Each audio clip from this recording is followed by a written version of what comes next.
ఒక పెద్ద నది ఒడ్డున తీయని పండ్లను ఇచ్చే నేరేరు చెట్టు ఒకటి ఉండేది. ఆ చెట్టుమీద బుద్ధిమంతుడైన కోతి చతుర నివసించేది. ఒకరోజు ఆ నదిలో ఉండే మొసలి భీమ ఆ చెట్టు దగ్గరకు వచ్చి చతురను పలకరించింది. ఓ చతురా, నువ్వు ఎంత అదృష్టవంతుడివి! ఈ తీయని పండ్లు రోజూ తింటున్నావు. అని అంది.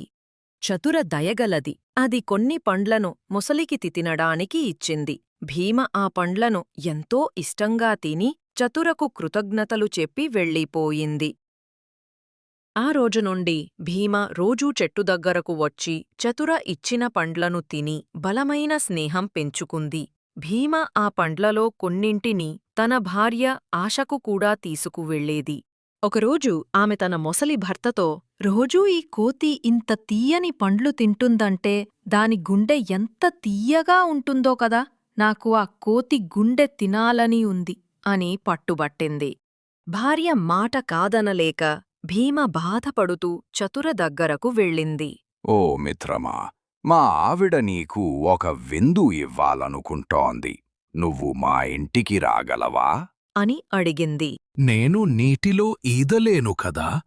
అని చతుర అడగగా, పర్వాలేదు, నువ్వు నా వీపు మీద కూర్చో. అని భీమ చెప్పింది. నది మధ్యలోకి వెళ్ళాక భీమ కన్నీళ్లతో నిజం చెప్పేసింది. కోతికి కోపం వచ్చినా తన తెలివితేటలను ఉపయోగించాలని అనుకుంది.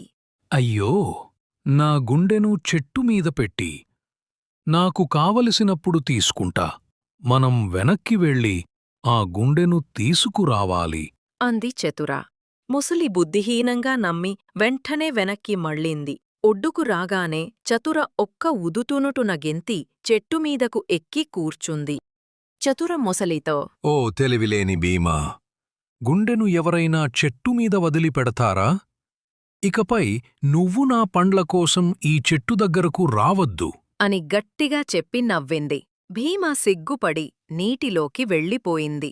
ఈ కథలోని నీతి: సమయంలో ఆలోచించి బుద్ధిగా వ్యవహరించినవాడు ఎప్పుడూ గెలుస్తాడు.